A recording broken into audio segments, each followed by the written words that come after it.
sana kakkale sodiga gota saba falmatu hadiya har kabita wilkan wante qabatu hortun har ma annani tan gadame sabota akka kichutin cinne hambang gude da gota hangama gota se kon jala kubameti dette kono bangete jabdun warra beti jibichi ko mabalu hadara tubexisa akkas jedani farsani gaba inni lenchisa inni kolom ni gate abet ni guddifate waan boru biyaaf ta'u waan boru arsiif ta'u leenjiso muddifate jedhanii faarsaa turanii xiqqaa xiiqii jaalatu haxxiyaa harka bitaa mirgaan wante qabatu akkas jedhanii raaganii arsiin gurraachi xabboo dura hin fincila duraa loltuun goofaree dhichaa arsiin waraana shuraa faajii gootummaa ta'uuni gaaf gabrummaa lagatanii harka kennachuu diddaa fi harka dhabuu filatanii arsiin arsoonni qorsaa arsiin saanduqni obsaa arsiin tuttuqaa diduu arsiin tuttuqan iddu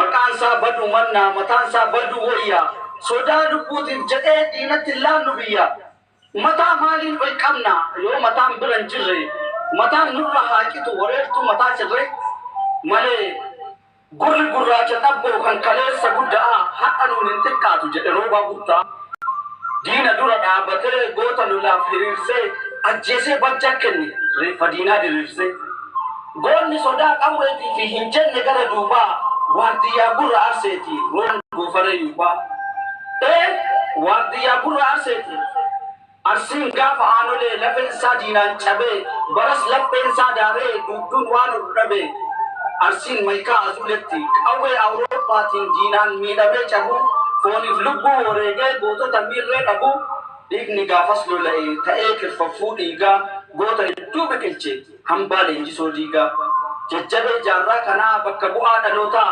fakkaattii roobaa buttaa sanyii guddaa dhagoota aanaan reeffatti aanaa aanta irraan fagaannu harka leenjisoo laanne nuti ilmaan isaan laannu jechuudhaan fincilanii gootonni baddaa baale warri akeekaaf kaayyoo goota ganamaa dhaale eboo abbaa isaanii qawwe jijjiirus barri dombiriin itti taree kaakka aliyyi cirrii gootonni baddaa baale gabrummaa hiddaan buqqifna dadhannu ilmaan itti guddifna jechuudhaan dhaadatanii kaakka waaqoo guutuu fi haajii adamii saaddoo kaakka Huseen bunee fi gugurraan sikkoo mandoo akka leencaa bokkisaa kaleessa manaa baanee hadha manatti hin gallu jeegala roobaa taane yoo rabbiin ta'e malee hin jiru namni hin duune jedhee diina dhukaasee ajjeesee Huseen bunee warri akka waaqaatti nafxanyaa laalaa ba'e kottaa ilaalaa jedheen akka inni raqate bara Haile Sillaaseen dabaree saba sarbe bara Aliyyi Cirrii xayyaara samii darbe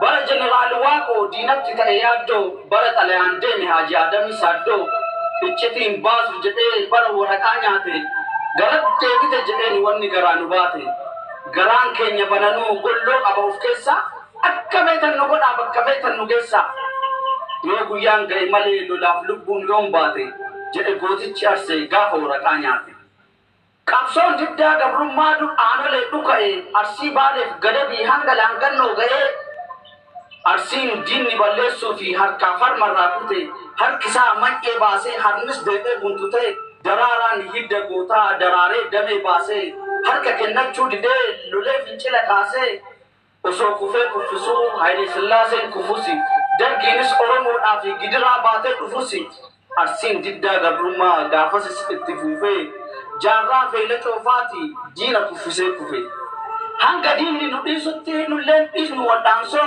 jechuudhaan ilmi arsee ka akka xibabuu jaarsoo dallansuun dhiigni isaanii danfee akka bisaan gaayyaa baatee dabaree lolti ilmaan Xaahiroo yaayyaa ammas jiiluu didanii qawwee diina dhukaasaa goottan arsii lolaa Oromoof ta'an aarsaa ka akka dawaanoo eebanoo leenci baqqalaa dhalche ka akka abbaa nashaa barnoota eeggalche jabeenya isaanii laaltee diinni gaafa sinaaftee hebboo Saayidootii fi jaarraa hebboo Faaliinii lubbuu isaanii baafte kanaafis arsan jiillee ilmaanis itti luftee ka akka xaahaaf aashiquu korommiin abbaa nashaa qabsoo irratti dhumte akeekni goottan kalee jaarraa as ce'ee dhufee gootummaan abbaa irraa dhiigaan ilmatti dhufee kaleessa diinaan kufus ka akka dawaanoo eebanoo xurree abbaarra deemee baqqeen ilmi dawaanoo goonni gootarraa ba'e diinaaf gajjechuu dide gaafa dargii dabarsee barru wayyaanee fide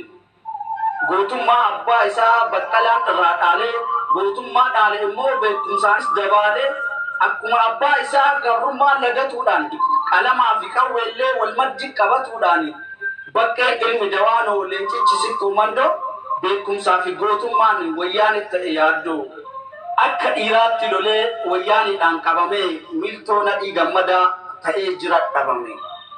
Nu ufaaraa miti kun kufus kaantu dhufa kaayyoo goon irraa kufes gootatu itti dhufa. Duruu gootummaa abbaa leenjisoon irraa dhaalee kufaa kuffisaa turani korommiin baddaa baalee. Kaayyoon leenjisoo diigaa gootaan jaarraa fulla'ee baaleef gadadiin keessaan gaafa laanganno ga'e. Leenci arsii laanganno haajiyaasan gammadaa gabaabaan qonnee gaaraa goonni ija barbadaa. Qawwee isaa qawwisiisee wayyaanitti dhukaasee dalarraan utaalchisee garii hulluuttoon yaase. Leenca qonnee gaaraati gootni argaa gabaabaa kuusaa beekumsa diiniiti sheeka qoma kitaabaa. Ilmii gootummaa waliin dhaloota qaraasisee qeerroo laangannoo qaree hayyuuf goota taasisee namaaf gadin jedhinaa rabbiif qofa sagadaa jedhee dhalootaaf dhaame haajiyaasan gammadaa.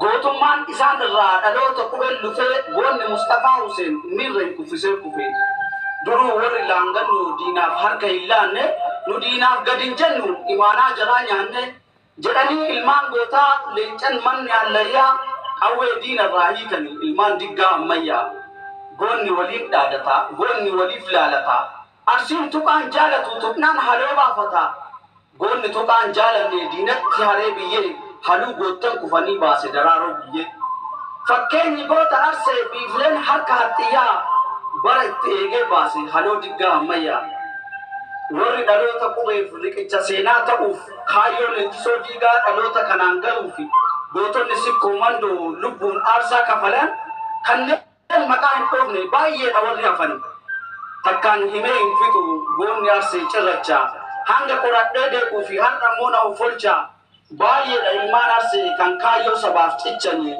kanneen aarsaa lubbuutiin eenyummaa nuuf itichanii kanneen ofii kufanii dhiigaan nu guddisanii kaayyoof akeeka gootaa xurree nu mul'isanii nullee irraa fudhannee imaanaa lafeef dhiigaa cicciree galmaan galuu fi kaayyoo leenjisoo diigaa galatoomaa horaa bulaa deebama.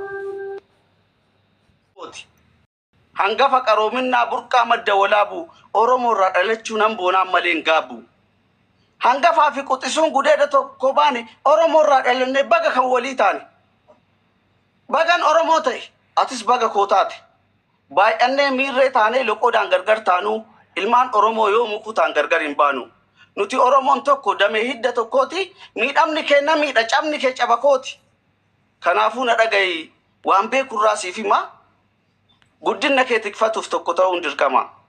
Kanaafuu dhaamsi kiyya hangafaa fi quxisuun kan bareentuuf booranaa jaalala obbolummaa jibbatti hin sharafina.